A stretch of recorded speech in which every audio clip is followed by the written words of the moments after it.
Votre présence en ce moment est très appréciée. Je vais vous lire un extrait d'un échange du livre Conversation avec Dieu, entre Dieu et l'auteur Niall Walsh. À la page 112. Neil, ouf. Tu m'inspires. Dieu, eh bien, si Dieu ne peut pas t'inspirer, qui diable peut le faire? Neil, es-tu toujours aussi désinvolte? Dieu, ce n'était pas de la désinvolture. Relis la phrase. Neil, oh je vois. Dieu, oui. Mais ça ne t'ennuierait pas que je sois désinvolte, hein? Neil, je ne sais pas. D'habitude, mon Dieu est un peu plus sérieux. Dieu, eh bien, rends-moi service, et n'essaie pas de me confiner. D'ailleurs, rends-toi le même service. Il s'avère tout simplement que j'ai un grand sens de l'humour. Je dirais qu'il faut bien en avoir un grand sens de l'humour quand on voit ce que vous avez tous fait de la vie, non? C'est-à-dire que parfois, je ne peux qu'en rire. Mais ça va, car tu vois, je sais que tout finira bien. Neil, que veux-tu dire? Dieu, je veux dire qu'on ne peut pas perdre à ce jeu. On ne peut pas mal jouer. Ça ne fait pas partie du plan. Tu ne peux pas ne pas arriver là où tu vas. Tu ne peux pas rater ta destination. Si Dieu est ta cible, tu as de la chance, car Dieu est si grand qu'on ne peut pas le manquer. Neil, c'est la grande inquiétude, bien entendu. La grande inquiétude, c'est que, d'une façon ou d'une autre, nous fassions des bêtises et n'arrivions jamais à te voir, à être avec toi. Dieu, tu veux dire aller au ciel? Neil, oui. Nous avons tous peur d'aller en enfer.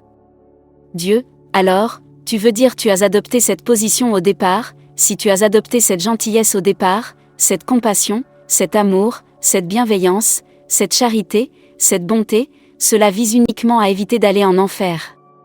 Intéressante stratégie. Neil, te revoilà désinvolte. Dieu, je ne peux pas m'en empêcher. Toute cette histoire d'enfer réveille en moi les pires instincts. Neil, bon sang. Tu es un véritable humoriste. Dieu, il t'a fallu tout ce temps pour découvrir ça? As-tu jeté un coup d'œil sur le monde dernièrement? Neil, ce qui m'amène à une autre question. Pourquoi est-ce que tu ne répares pas le monde, au lieu de le laisser aller au diable? Dieu, et toi, pourquoi ne le fais-tu pas? Neil, je n'en ai pas le pouvoir. Dieu, sottise.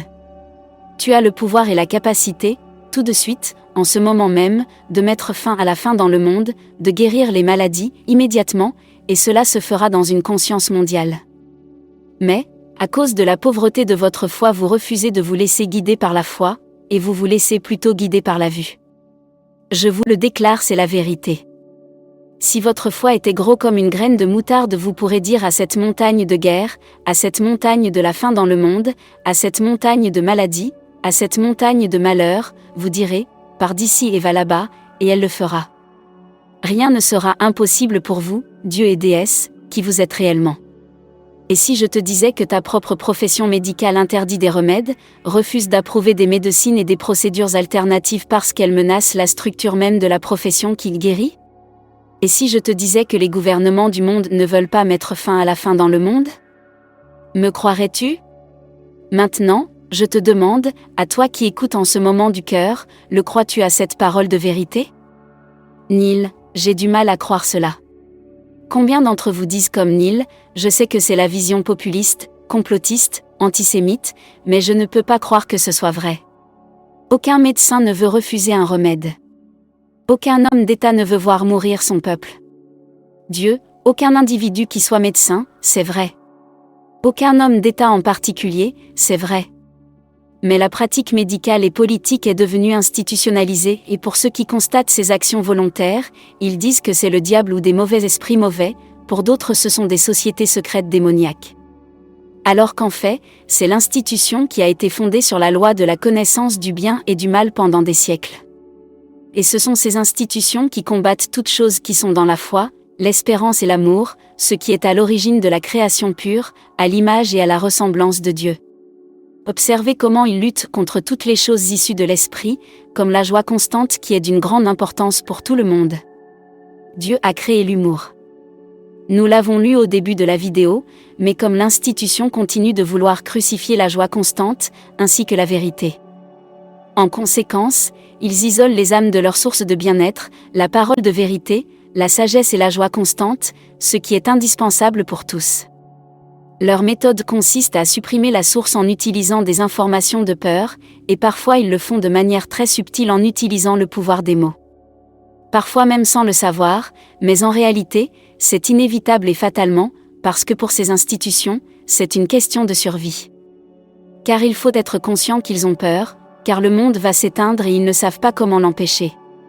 Alors, seulement pour te donner un exemple très simple et très évident, les médecins occidentaux nient l'efficacité thérapeutique des médecins orientaux car les accepter, admettre que certaines modalités alternatives puissent juste un peu guérir, ce serait déchirer la trame même de l'institution telle qu'elle s'est structurée. Ce n'est pas malveillant, mais c'est insidieux. La profession ne fait pas cela parce qu'elle est mauvaise. Elle le fait parce qu'elle a peur de perdre son pouvoir, son savoir et son avoir, dans l'attachement à posséder. Cela s'applique également aux institutions de la guerre et de la faim à l'échelle mondiale. Une fois que tout est réglé dans notre vie quotidienne, que reste-t-il à faire ? Et maintenant, les personnes éveillées se demandent à quoi l'institution sert. Donc, l'institution met en place un système d'aveuglement et le diffuse à tous. La peur et l'égocentrisme sont à l'origine des plus grands maux qui menacent notre humanité et au-delà de la vie sur cette planète. Comprendre la réalité des choses visibles implique toujours d'accepter la fragilité de nos conceptions, de nos croyances et de nos espoirs de solidité. Il est essentiel de prendre conscience que notre refus d'admettre notre vulnérabilité et notre impermanence est en réalité à l'origine de nos actions les plus destructrices. Il est essentiel de se rappeler que rien n'est douloureux en soi. La douleur est le résultat d'une pensée fausse. C'est une erreur de se laisser emporter par des pensées de cette nature. Un maître peut faire disparaître la douleur la plus abjecte. En ce sens, le maître guérit. La douleur résulte d'un jugement que tu as porté sur quelque chose. Un jugement basé sur ta propre pensée, qui provient de la connaissance de ce qui est bien et mal, mauvais et bon. Nous, vous conseillons de retirer le jugement basé sur la connaissance de ce qui est mal et bien, bon et mauvais, et la douleur disparaît aussitôt. Sans hésiter du fond du cœur. Pour que l'amour inconditionnel porte les fruits de l'Esprit Saint, il lui faut s'appuyer sur la connaissance de la justice absolue, dans le sublime de la réalité de l'existence. Le Bouddha n'a cessé de le dire, connaître les causes et conditions de la souffrance, c'est le chemin le plus direct pour se doter des moyens de l'éradiquer. Traquer l'illusion en soi, c'est aussi reconnaître sans les juger les ressorts de l'illusion chez autrui et pouvoir lui enseigner les moyens de la désamorcer. En conclusion, si Dieu nous affirme que nous avons le potentiel illimité de changer le monde, et que nous doutons de peur de réussir ce miracle, il n'y aura plus personne à blâmer, le paradis serait sur terre, parce que si cela se manifeste dans la réalité, il n'aurait plus tendance à penser que c'est la faute d'un tel, par exemple. Pourquoi sommes-nous dans l'attente de le voir, lui qui est censé descendre sur terre pour transformer le monde et son institution ? Observez comment l'institution, bien que minoritaire, a réussi à modeler le monde en fonction de son image et de sa ressemblance.